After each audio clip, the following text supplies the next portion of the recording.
Mateus capítulo 22, os versículos de 13 a 23. Hoje, nessa época do ano em que em muitos lugares se comemora a Páscoa, para nós cristãos, nós comemoramos a ressurreição de Cristo Jesus, a sua morte na sexta-feira, mas também a ressurreição. Esse momento importante, é por causa disso também que o nosso culto é no domingo, e não no sábado, como os judeus. E nós cultuamos ao Senhor no domingo, porque exatamente no terceiro dia, no domingo, Cristo ressuscitou. Mas o que era a ressurreição? E como este tema era importante para o cristianismo e também para, naquele momento, Jesus trazer este ensino a todos que estavam recebendo Cristo Jesus naquele momento. Em Mateus capítulo 22, versículos de 23 a 33, nós temos aí um momento em que alguns homens religiosos estão querendo desconstruir, e eu vou explicar isso, por que desconstruir esta mensagem importante para a nossa fé, como Paulo em 1 Coríntios 15 nos ensina que se Cristo não ressuscitou, é vã a nossa fé. Falei sobre isso hoje pela manhã no culto da ressurreição às 8 horas ali na Betel, e que a ressurreição então é importante para a nossa fé. E de certa forma então aqueles religiosos não estavam compreendendo essa doutrina. O texto então de Mateus 22, de 23 a 33 diz assim: naquele dia aproximaram-se dele alguns saduceus que dizem não haver ressurreição, e lhe perguntaram: mestre, Moisés disse, se alguém morrer não tendo filhos, seu irmão casará com a viúva e suscitará descendência ao falecido. Ora, havia entre nós 7 irmãos. O primeiro, tendo casado, morreu, e não tendo descendência, deixou sua mulher a seu irmão. E mesmo sucedeu com o segundo, com o terceiro, até o 7º. Depois de todos eles, morreu também a mulher. Portanto, na ressurreição, de qual dos 7 será ela a esposa? Porque todos a desposaram. Respondeu-lhe Jesus: errais não conhecendo as Escrituras, nem o poder de Deus, porque na ressurreição nem casam, nem se dão em casamento, são porém como os anjos no céu. E quanto à ressurreição dos mortos, não tendes lido o que Deus nos declarou? Eu sou o Deus de Abraão, o Deus de Isaque e o Deus de Jacó. Ele não é Deus de mortos, e sim de vivos.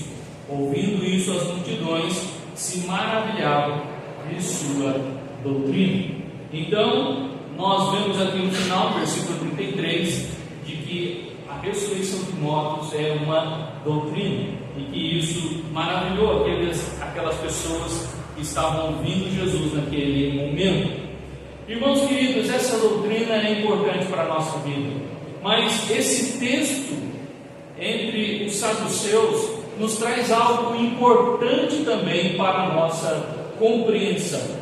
Dos versículos de 23 a 28, nós vemos algo interessante que a vida religiosa pode fazer com no nosso momento de cristianismo também. De que nós, caindo nesse erro dos religiosos, podemos acabar interferindo ou denegrindo um tema em relação a outro. E aqui os saduceus estão fazendo exatamente isso. Aliás, Jesus está passando aqui por uma sessão de várias perguntas desde o capítulo 20, aonde várias pessoas, quando não é saduceu, é fariseu, está fazendo perguntas para Jesus, e Jesus está respondendo todas elas, confirmando na palavra. É interessante que o versículo 23, e assim como também Lucas em Atos 23:8 vai trazer a mesma informação, de que os saduceus não acreditavam na ressurreição. Os saduceus, diferente dos fariseus que acreditavam, Os saduceus eram um povo, eram líderes daquele momento, líderes da igreja naquele momento, ou melhor, do templo, não da igreja ainda de Cristo, né? Mas do templo, aonde eles eram muito mais políticos do que religiosos. Os saduceus eram aqueles que passavam, como a gente fala, né, no ditado popular, passavam pano. Então, para ter uma boa aparência e também para ter uma boa amizade e um relacionamento legal com os romanos, então eles mantinham aquela relação e nesse cuidado de não interferir neles e eles também não interferirem nos saduceus. O sumo sacerdote do templo era um saduceu. E assim, então, eles tinham essa relação entre igreja e política, né, entre templo e política, entre religião e política, que era bem tranquilo entre eles. Diferente do fariseu, que o fariseu não gostava dos romanos de forma nenhuma. Então, até entre eles, entre fariseu e saduceu, havia um problema. Mas outra questão interessante também que nós aprendemos com os saduceus é que os saduceus só acreditavam nos 5 primeiros livros da Bíblia, somente na Torá, somente no Gênesis, Êxodo, Levítico, Número e Deuteronômio. Eles não acreditavam nos profetas, não acreditavam em salmos, não acreditavam nos livros históricos, não acreditavam nos demais livros do Velho Testamento. Até aquele momento não havia os livros do Novo ainda. Então, os saduceus era este povo religioso, mas que tinha algumas restrições com relação a algumas doutrinas. Mas Cristo e a própria palavra de Deus nos mostra que o povo antigo do Velho Testamento também cria na ressurreição. Também cria na ressurreição.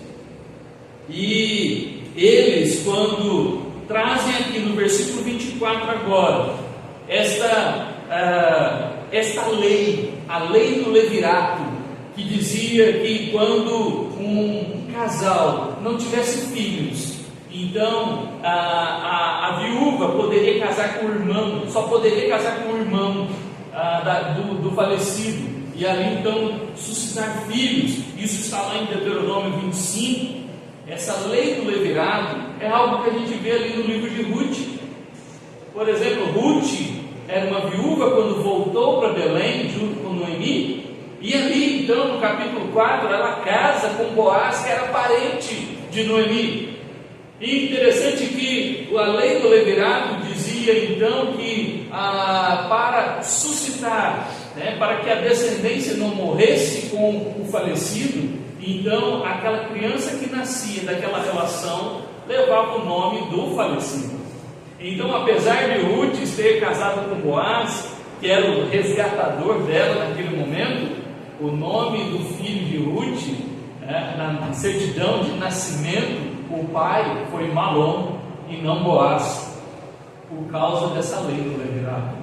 E assim, então, eles, a partir dessa questão da ressurreição, eles colocam agora uma questão do casamento, para confrontar duas coisas, dois assuntos, dois temas, exatamente para fazer uma pegadinha com Jesus. E esse era a questão. Eles não estavam aqui trazendo uma dúvida para Jesus, eles estavam aqui querendo pegar Jesus em alguma questão, exatamente para que Jesus trouxesse alguma contradição e eles pudessem dizer: está vendo? Ele contradiz a palavra do Senhor. Mas Jesus é muito mais sábio, Jesus é muito mais inteligente, né? E Filho de Deus que conhece toda a lei. Mas o mais interessante é como Jesus vai tratar dessas questões, que nos ensina também a como lidar quando religiosos tentam nos confrontar com verdades da palavra, usando a própria palavra. E é isso que eles estão fazendo aqui. Quando no versículo 24 eles trazem a palavra de Moisés em Deuteronômio 25 para Jesus, Jesus, e aí agora, como é que você sai dessa? E quando agora dos versículos de 25 a 28 eles coloca uma situação hipotética, é uma situação que não era uma realidade, mas que poderia ser verdade. E isso no Velho Testamento era comum. Se você lembrar, Jacó teve 12 filhos, então ter muitos filhos era normal. Então não é algo hipotético e algo impossível de acontecer o que eles colocam aqui, de uma família que tem 7 irmãos e que o primeiro morreu, o segundo morreu, o terceiro morreu, até o 7º morreu e nenhum deles teve filho. Isso não seria algo impossível de acontecer, mas há possibilidade disso, exatamente porque as famílias eram muito grandes no tempo do Velho Testamento. E mais, eles colocam aqui essa questão exatamente para pegar Jesus na questão do levirato e da ressurreição.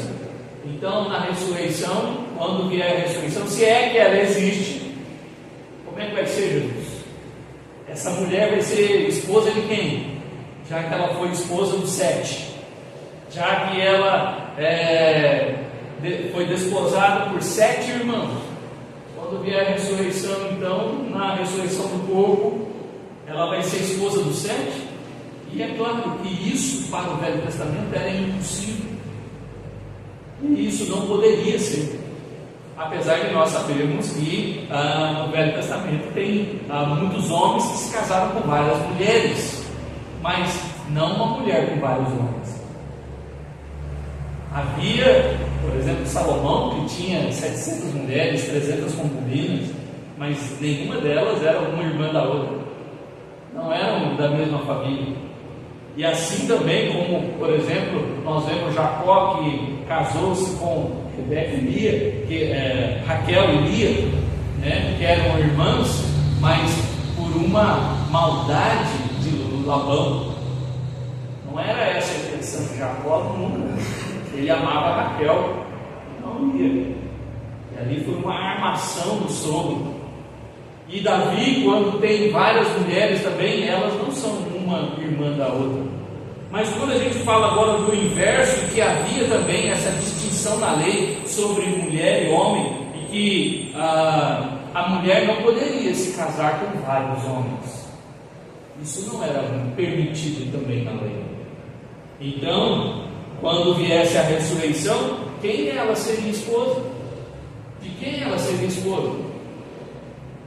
Então, nessa primeira parte aqui, dos versículos de 23 a 28, há algo que nós precisamos sempre estar atentos.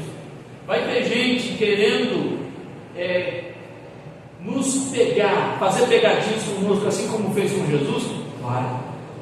E eles vão usar a Bíblia exatamente para nos confrontar. E por isso que Jesus vai nos ensinar aqui, é algo que a gente precisa aprender quando isso acontecer.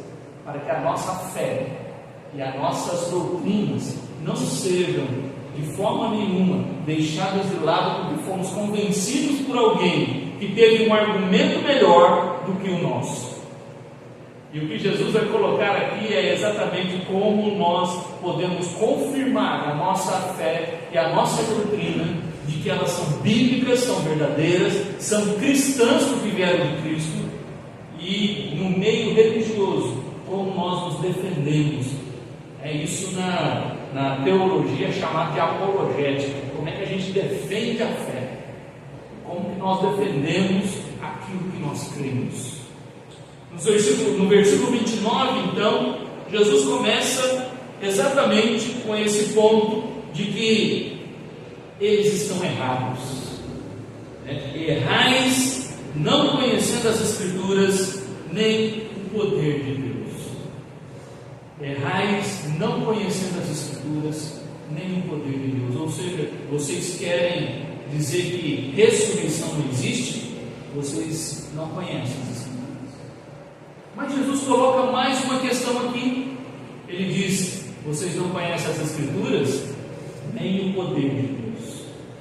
Paulo, em Romanos capítulo 4, versículo de números 17, Paulo vai dizer assim, Romanos 4, 17: Ele diz: como está escrito, por pai de muitas nações te constituí perante aquele no qual creu, o Deus que vivifica os mortos e chama à existência as coisas que não existem. É interessante que quando Jesus está falando aqui de escrituras e do poder de Deus, Jesus não vai usar os profetas e nem os salmos e nem os livros históricos para falar com os saduceus. Ele vai usar exatamente a Torá, os 5 primeiros livros da Bíblia, para confrontá-los e mostrar para eles: olha, vocês dizem a crer nos 5 primeiros livros, na Torá. Eu vou mostrar na Torá que vocês estão errados, de que vocês erram, ou seja, vocês estão lendo e vocês não estão compreendendo. É interessante também que nos originais, aqui em Mateus, a palavra que Mateus vai usar para aquilo que Jesus está dizendo em errais é: vocês estão totalmente enganados. Vocês estão totalmente enganados, porque vocês não conhecem as Escrituras e nem o poder de Deus. Meus irmãos, para que nós tenhamos fé genuína nas doutrinas bíblicas, a gente precisa conhecer as Escrituras. Se nós não conhecemos as Escrituras, nós vamos ser enganados. Vai ter gente que vai vir falar de coisas que a Bíblia diz e vai usar a Bíblia exatamente para nos enganar. O próprio diabo fez isso com Cristo em Mateus capítulo 4. Com Cristo, ele usou as Escrituras exatamente para tentar Jesus. E se o diabo fez isso com Cristo, as pessoas também não falam conosco? Claro que falam. É claro que falam. Por isso, aprenda sempre das Escrituras. Vá ler as Escrituras. Vá entender as Escrituras. E quando você tiver dúvida, chama o pastor, chama os presbíteros, chama os irmãos da igreja que têm dado aula na escola dominical, chama e vá compartilhar com eles. Vá compartilhar as suas dúvidas. É muito importante nós participarmos da escola dominical exatamente por isso, para tirarmos todas as dúvidas, porque nós não sabemos tudo. Nós não sabemos tudo. Por isso que pastor Hernandes de Adópolis, que é pastor presbiteriano lá em Vitória, ele sempre diz que pastor sempre tem que estar estudando. Porque toda hora tem uma filosofia, tem alguma coisa que está sendo dita no mundo, tem alguma ideologia. Nós estamos vivendo num tempo em que ideologias estão sendo faladas, não só nas redes sociais, mas na televisão e também nos grupos da família, não só nos grupos de WhatsApp da igreja, em que a gente compartilha e discute e trabalha nos pequenos grupos, nos estudos de quarta ou quinta-feira, nos momentos que estamos reunidos, sentados, comendo, mas também nos grupos de família, em que provavelmente você, como eu, tenho pessoas da família que fazem parte de outras igrejas, de outras denominações, mas também pessoas com quem nós trabalhamos e que fazem parte de seitas, que fazem parte de outras questões religiosas, e que às vezes vêm com a própria Bíblia dizer coisas, e que às vezes, nossa, é verdade, a Bíblia diz isso. Opa, será que é isso mesmo que a Bíblia diz? Errais em não conhecer as Escrituras. Mas veja, ele diz também, nem o poder de Deus. E quando Paulo, em Romanos capítulo 4, está dizendo aqui sobre o Deus que traz à existência coisas que não existem, ele está lembrando lá de Gênesis. Ele está lembrando de Gênesis, do Deus que criou todas as coisas e que fez a partir do nada todas as coisas. Assim como nós temos na confissão de fé que nos ensina isso também, que Gênesis nos ensina isso. Ou seja, o mundo não veio de uma explosão, como dizem, do Big Bang, ou da evolução dos seres, e até uma nova ideologia que tem se falado aí de um misto entre evolução e criacionismo, e os dois juntos então formam o que nós temos hoje. Não. Deus traz à existência coisas que nunca existiram, porque Ele é o Deus Criador. E Paulo usa Gênesis exatamente para trazer essa mensagem em Romanos capítulo 4, 17, de que Deus pode fazer coisas incríveis, e que fez na vida de Abraão naquele momento, em que o capítulo 4 vai tratar. Mas ele diz aí também, nem o poder de Deus. E Hebreus capítulo 11, verso 19, Hebreus 11, verso 19, há algo a respeito da ressurreição que às vezes muitos acabam deixando escapar, e que os saduceus parecem que esqueceram disso. Hebreus 11, 19 diz assim: porque considerou que Deus era poderoso, nem o poder de Deus, né? Não consideraram o poder de Deus, não conhecem essa escritura, nem o poder de Deus, porque considerou que Deus era poderoso até para ressuscitá-lo dentre os mortos, de onde também figuradamente o recobrou. Que texto é esse? Nós estamos aqui num contexto, do versículo 17 até o 19, fala aí de Abraão, que quando sobe o Monte Moriá para sacrificar Isaac. Mas ao longo da história de Abraão, ali dos capítulos 15 até o capítulo 22 de Gênesis, nós vemos Abraão, Deus falando com Abraão: olha, você vai ter um filho. E no capítulo 15, Abraão fala para Deus: na minha casa só tem o meu servo Eliezer, é dele que vai vir a descendência? Deus fala: não, vai vir de você. Aí no capítulo 17, Deus deixa mais claro: vai ser de você com Sara. Não é de Agar não, porque no capítulo 16, Sara não vou ter filhos, eu sou estéril, então toma aqui minha serva Agar. E aí nasce Ismael, e Deus fala: não é Ismael, é Isaac. Ele vai ser Isaac, o nome dele é Isaac, e vai ser de você com Sara. E Abraão, com 100 anos de idade, tem Isaac, nasce Isaac. Deus era poderoso. Só que aí chega no capítulo 22, Deus fala: me dá Isaac. Abraão, naquele momento, poderia muito bem dizer: Senhor, que isso? O Senhor falou que dele vinha descendência, agora o Senhor quer sacrificá-lo? Não. Abraão não pensou assim. O que Hebreus está nos ensinando é que Abraão entendia que Deus era poderoso, e que se ele pediu Isaac, alguma coisa ele ia fazer. E veja a fé de Abraão. Abre em Gênesis capítulo 22 para você ver a fé de Abraão. Quando Abraão sobe aquele monte, ele diz aos servos, no versículo 5 do capítulo 22, olha o que ele diz aos servos naquele momento: esperai aqui com o jumento. Os servos não subiram o monte. Eu e o rapaz, diz o quê? Iremos lá, até lá, e havendo adorado, voltarei. É assim que está lá? Voltarei? Voltaremos. Antes de subir ao monte, Abraão já sabia que Deus ia fazer alguma coisa.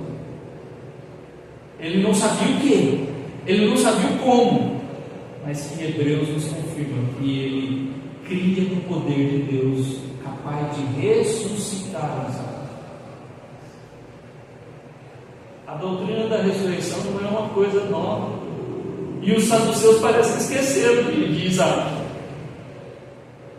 porque Abraão cria que Deus era poderoso para ressuscitar Isaac. Nós vamos subir para adorar, e nós voltaremos. Os servos ouviram-nos, e os servos viram-nos. Quando terminou, Isaac e Abraão voltaram para junto dos servos. Então, meu querido, o que Jesus está colocando aqui para eles naquele momento será que vocês leram direito? E na Torá, a ressurreição está lá. A ressurreição está. O poder de Deus se manifesta. E o Deus em que nós cremos é um Deus poderoso que faz grandes coisas. Por isso a ressurreição é algo que nós podemos crer, porque é poder de Deus. Como Ele vai fazer? Não sei. Porque nós não vimos nenhuma ressurreição nas nossas vidas. E aí muitos têm dúvida: será que eu vou continuar com as minhas rugas? Será que eu vou continuar ainda careca? Será que eu vou continuar ainda com uma falha no dente como eu tinha? Será que eu vou continuar ainda com esse corpo que algumas coisas eu não gosto nele? Será que ainda vai ter? Não sei. Eu não sei como é que vai ser. Mas eu sei que vai ser um corpo glorificado, todo novo. Um corpo que Deus tem, que Deus vê com importância. A filosofia tratava o ser humano como se o corpo fosse um envelope da alma. E assim também na filosofia eles acreditavam, e esse era o problema de Paulo ali em Atos 17 com os epicureus e os estoicos, de que o que você quiser fazer no mundo, pode fazer. Que o que você fizer com o seu corpo não importa, mas a sua alma, você tem que buscar Deus, porque a sua alma é valiosa. Então você tem que ser religioso. Mas você quer acabar com o seu corpo, com a bebida, com a droga, e naquele tempo havia também drogas, havia também coisas que acabavam com o corpo, eles se envolviam com prostituição, ou seja, o corpo para eles não era nada, mas no cristianismo o corpo é importante para Deus. Não é à toa que em 1 Coríntios capítulo 6, Paulo vai dizer: o corpo é templo do Espírito Santo. O que você faz com o seu corpo, Deus também está observando e vendo se nós damos importância ao nosso corpo ou não. Não é só a alma. Interessante que um pastor amigo, ele vai dizer que nós somos seres integrais, corpo e alma, assim como a confissão de fé também nos ensina, e que não adianta nós nos preocuparmos só com a alma, porque alma sem corpo, ela é fantasma, e corpo sem alma é defunto. Ou seja, os dois fazem quem nós somos. A alma e o corpo é o ser integral de quem nós somos. O corpo importa, mas o corpo há de ressurgir no último dia. O corpo há de se levantar. E aí, aquilo que os fariseus tinham dificuldade, versículo 30.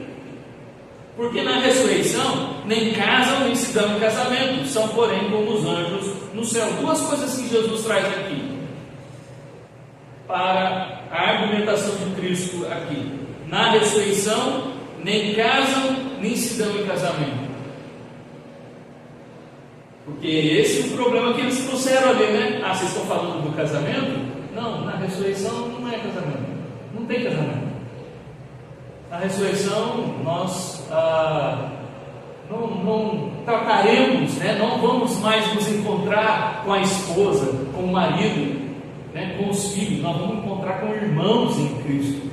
Todos que morreram em Cristo, né? E que faziam parte da família, essa relação agora era só terreno.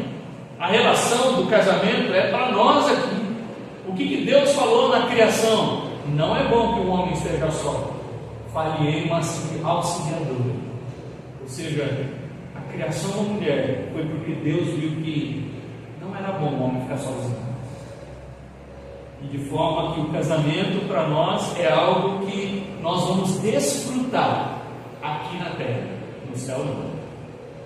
E aí, infelizmente, né, alguns também, vendo de maneira errada, né, acabam até fazendo piadas do céu, né, dizendo, graças a Deus que não vai ter casamento no céu.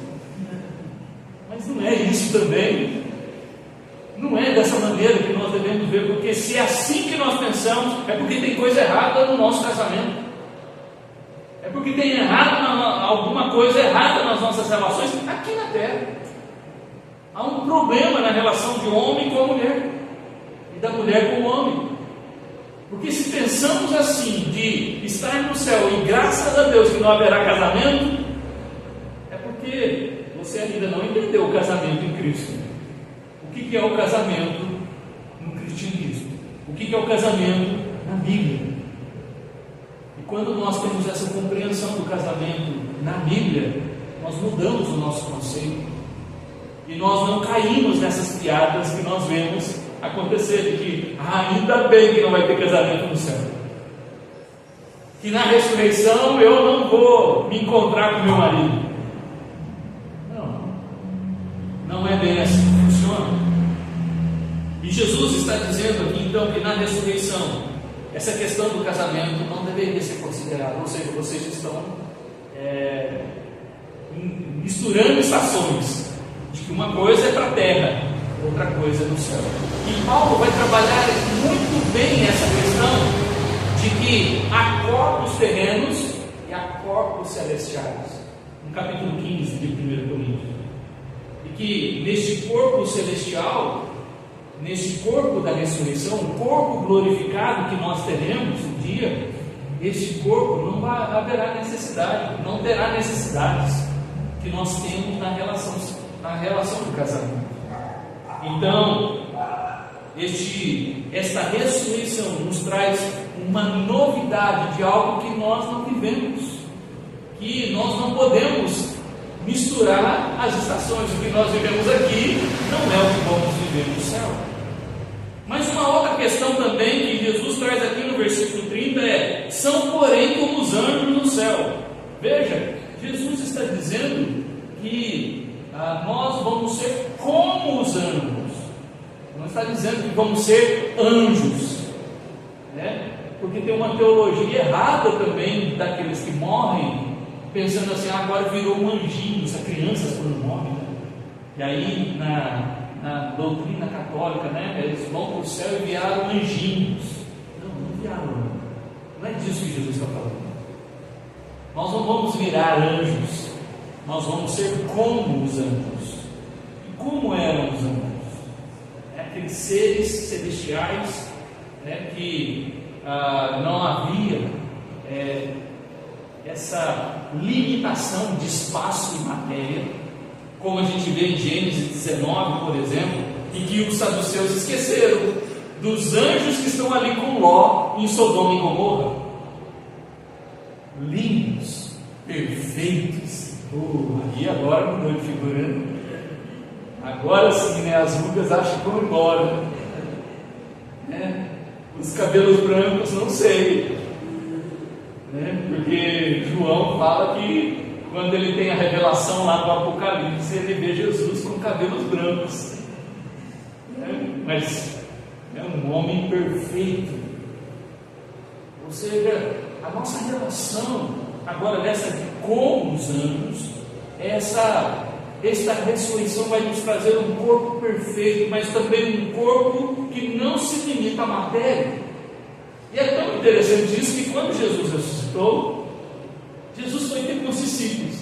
E o texto diz lá em João que a porta estava trancada e os discípulos dentro daquela sala, e Jesus apareceu ali dentro daquela sala. Ele não bateu na porta ou abriram a porta para ele entrar, ele só apareceu. Você já imaginou um corpo assim? O corpo de Cristo apresentado em Cristo ali também será o nosso corpo da glória. O nosso corpo ressuscitado vai ser assim, que não tem mais essa limitação de precisar abrir as portas para entrar, de ter cansaço, de ser limitado às questões do tempo, mas de ser um corpo perfeito como os anjos. Ai, que glória, que maravilha! Quem não quer um corpo assim, como dos anjos? De que, se eu pensar, eu quero estar lá no Japão agora. Pronto, chegou lá. Porque era assim também no corpo de Cristo, como Lucas capítulo 24 nos ensina, que Jesus estava ali caminhando com aqueles discípulos no caminho de Emaús, e aqueles discípulos não reconheceram Jesus, mas era Jesus ali. Jesus não ressuscitou com outro corpo, mas com o mesmo corpo, Por isso nós cremos na sepultura vazia. A cruz está vazia, mas a sepultura também está vazia. O corpo de Cristo não está lá. O corpo de Cristo subiu aos céus, está sentado à destra de Deus. Aquele corpo foi visto por aqueles discípulos no caminho de Emaús, e eles não conseguiram ver Jesus.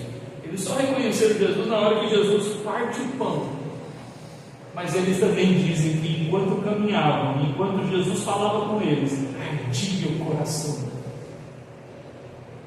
E os olhos deles foram desvendados quando Jesus então parte o pão e celebra ali com eles aquela refeição. Mas o texto também diz que Jesus naquela hora sumiu da frente deles. Jesus não disse: olha, estou indo embora, até logo, estou indo lá ver meus discípulos, e depois a gente se vê. Não, Jesus subiu da frente deles. O corpo glorificado, a ressurreição nos trará um corpo assim, um corpo que não é mais limitado pelo tempo, pelo espaço, pelas questões que neste mundo o nosso corpo hoje sofre. O corpo glorificado na ressurreição é um corpo totalmente outro que a gente ainda não teve a oportunidade de ver ou de experimentar, mas que teremos. E quem terá? Aqueles que têm fé em Cristo Jesus terão este corpo. Por isso serão como os anjos, não serão anjos, mas como os anjos. Versículo 31, Jesus diz: e quanto à ressurreição dos mortos, não tendes lido o que Deus nos declarou? Eu sou o Deus de Abraão, o Deus de Isaque e o Deus de Jacó. Ele não é Deus de mortos, e sim de vivos. Versículo 31 e 32, Jesus traz aqui outra premissa agora, que foi Êxodo capítulo 3. Jesus cita Êxodo 3:6 para os saduceus que criam em Êxodo, mas que erram e não conheceram as Escrituras. Jesus está usando textos que eles sabiam. Jesus está usando o segundo livro da Bíblia. Ele usou o primeiro para falar: olha, Deus é o Deus Todo-Poderoso que pode fazer existir coisas que não existem. Pode ressuscitar mortos, como aconteceu com Abraão. Ele também é um Deus de vivos e não de mortos. Isso aqui é também uma argumentação para nos dizer que a morte não é o nosso fim, e que o Deus de Abraão, Isaac e Jacó é o Deus nosso também, e o Deus daqueles nossos queridos e amados irmãos que já se foram é o Deus deles também, porque eles estão vivos com o Senhor. Eles estão vivos com o Senhor. Ele não diz aqui, quando Deus se apresenta a Moisés ali em Êxodo capítulo 3:6, ele não diz: eu fui o Deus de Abraão, eu fui o Deus de Isaac, o Deus de Jacó. Ele não diz isso. Ele diz: eu sou. Moisés, eu sou o Deus de Abraão, Isaac e Jacó. E parece que os saduceus se esqueceram desse texto, né? Porque eles não criam na ressurreição. Então, meu querido, nós vemos aqui também de que Paulo vai nos ensinar em 1 Coríntios capítulo 6, 1 Coríntios capítulo 6, verso 19 e 20, algo interessante e também importante para a nossa fé, aí a respeito da ressurreição do corpo. No versículo 13, antes, ele diz assim, 1 Coríntios 6:13: os alimentos são para o estômago e o estômago para os alimentos, mas Deus destruirá tanto este como aquele. Porém o corpo não é para a impureza, mas para o Senhor, e o Senhor para o corpo. O teu corpo é do Senhor. Quem você é exteriormente é do Senhor. E Deus usa isso também. Você não foi feito para a impureza, você foi feito do Senhor. Do jeito que você foi criado. Foi criado para o Senhor.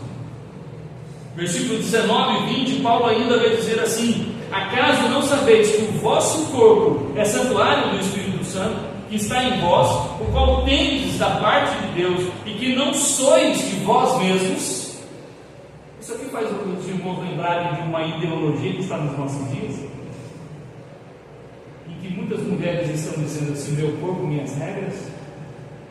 Paulo está dizendo outra coisa aqui, dizendo: o qual tendes da parte de Deus, o que não sois de vós mesmos. Você não é de você, você é de Deus. O seu corpo é de Deus. E porque o seu corpo é de Deus, e porque o teu corpo importa para Deus, Ele vai ressuscitar o corpo de uma maneira nova, sem doenças, sem aflições, sem as marcas do tempo, mas de uma maneira toda nova, toda gloriosa. A ressurreição do corpo é algo que nós cremos. Versículo 20 ainda Paulo diz: porque fostes comprados por preço, agora pois glorificai a Deus no vosso corpo. O corpo importa para Deus, o corpo importa para o Senhor. E é tão importante que a doutrina da ressurreição nos traz aqui: no último dia, o nosso corpo ressuscitará, assim como Cristo ressuscitou.